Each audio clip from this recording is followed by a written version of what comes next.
साथियों नमस्कार। अपनी बात को शुरू करने के पहले मैं आपसे ये आग्रह कर लूँ कि विमर्श में हमारा प्रयास होता है आप तक नई, अनसुनी, अनदेखी बातों को पहुँचाना। ऐसी कोई बात आप तक पहुँचाना जिसमें एक फ्रेशनेस हो, एक ताजगी हो। तो ये अभी मेरी नज़र सोशल मीडिया पर या इंटरनेट पर पड़ी तो एक किताब का विमोचन का वीडियो मेरे आंखों के सामने आया, जिसकी लेखिका सरोज बाला हैं, जो सीबीडीटी केंद्रीय प्रत्यक्ष कर बोर्ड, एक भारत सरकार का बड़ा महत्वपूर्ण विभाग है, उसकी वरिष्ठ अधिकारी है। संप्रति उनका परिचय ये है और उन्होंने एक किताब लिखी है और उस किताब में उन्होंने महाभारत की कालगणना की है और उत्खनित स्थान से मेरा आशय है जो भारतीय पुरातत्व विभाग ने जो अवशेष प्राप्त किए उन क्षेत्रों के, जो चाहे वो हस्तिनापुर का हो, चाहे वो कुरुक्षेत्र का हो हरियाणा का, या इंद्रप्रस्थ का हो जिसे वर्तमान में दिल्ली कहते हैं, और वो सारे साक्ष्य, वो स्पॉट्स पर उन्होंने जो साक्ष्य मिले हैं उनको लेकर कार्बन डेटिंग विधि से, कार्बन डेटिंग के बारे में सरलता पूर्वक ये समझें कि लंबी अवधि की काल गणना के लिए या आयु निर्धारण के लिए, लंबी अवधि से मतलब है हजारों लाखों साल की काल गणना के लिए हम लोग वैज्ञानिक कार्बन डेटिंग पद्धति का इस्तेमाल करते हैं। उन सब का और खगोल विज्ञान का एक फ्यूज़न या मिश्रण करके उन्होंने कुछ अपने निष्कर्ष निकाले हैं। उस पर बाद में आएंगे, पहले इनके विमोचन का ये वीडियो देखते हैं।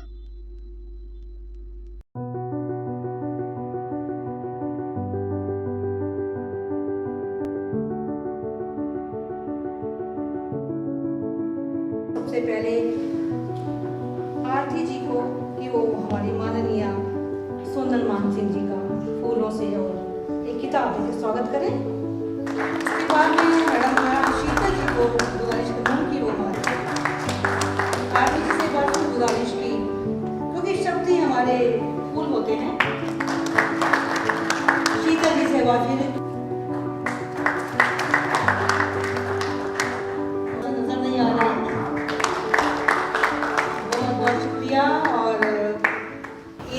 difficult days of corona times, you have made an effort reaching. Very special thanks to first the people on the other side of the dance. I am privileged that I get the opportunity to introduce our chief guest and distinguished guests of honor. Dr. Sonal Mansingh does not really need any introduction, but then I would say that God Almighty has blessed her with a magnetic personality, with a divine aura around her face, rhythm in her body, magic in her dancing steps, profound intellect and graceful looks. And I can say it from personal experience. तो जैसा कि आप देख रहे हैं कि इस किताब का शीर्षक है Mahabharata retold with scientific evidence. वैज्ञानिक प्रमाणों के साथ महाभारत का एक तरह से पुनर्कथन किया गया है। ये संशोधित संस्करण है सरोज बाला जी का। इसमें एक मित्रों नक्शा दिखाया गया है जिसमें लाल और नीले निशान हैं। यदि इन्हें हम देखें तो नीले निशान में हमें दिखाई देता है वो राज्य जो पांडवों की ओर से लड़े गए थे, उत्खनित स्थानों के नाम दिए गए हैं। लाल रंग में वो स्थान दिखाई दे रहे हैं जो कौरवों की ओर से लड़े गए थे, उनके उत्खनित स्थानों के नाम कोष्टक में उन्होंने दिए हैं। और इस किताब में मुख्य रूप से वो ये बताने की कोशिश करते हैं कि किस तरह से महाभारत युद्ध 3139 ईसा पूर्व में लड़ा गया था, और क्यों ना हमें ये निष्कर्ष निकालना चाहिए कि जो वर्तमान की हड़प्पा संस्कृति है, जो धौलावीरा के आसपास जो हमें अवशेष मिलते हैं, वो दरअसल हमारी अपनी ही संस्कृति, महाभारत कालीन संस्कृति ही उस समय विकसित हो रही थी। वास्तव में हड़प्पा जो है महाभारत काल की वैदिक सभ्यता थी। तो मित्रों, आपने सरोज बालाजी के ये सारे विवरण देखे और लेखिका का दावा भी आपने सुना।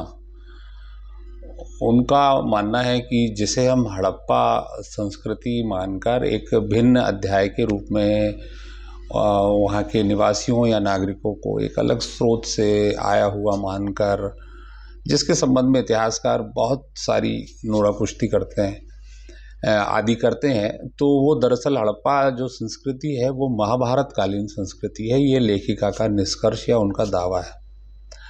ये सारे विवरण देखकर दो तीन बातें तो समझ में आती हैं कि हजारों साल बाद, एक तो इन्होंने लेखिका ने जो इस काल की गणना की है, तो मेरी व्यक्तिगत उत्सुकता है कि ईसा पूर्व 3139 इस समय ये घटना हुई है।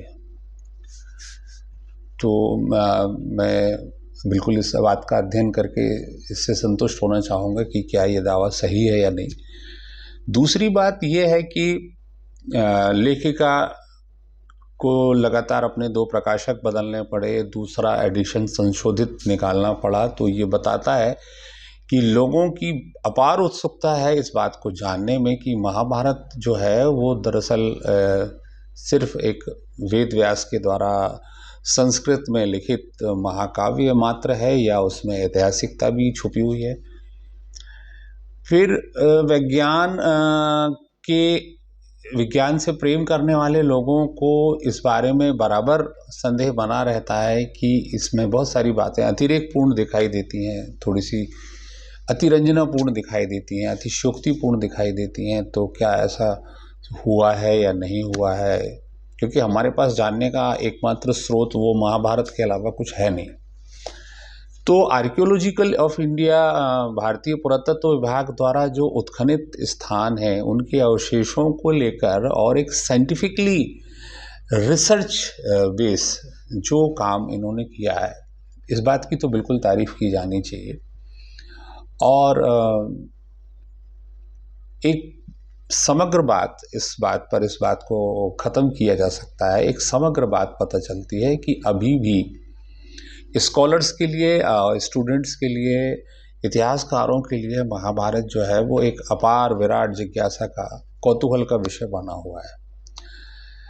हम यहाँ पर ये डिस्क्लेमर ज़रूर देना चाहते हैं कि हम इनमें से किसी भी बात की पुष्टि या समर्थन नहीं करते हैं, मगर हम इतना ज़रूर जानते हैं कि ये महायुद्ध अपने आप में एक घटना के रूप में, एक तथ्य के रूप में भारतीय इतिहास को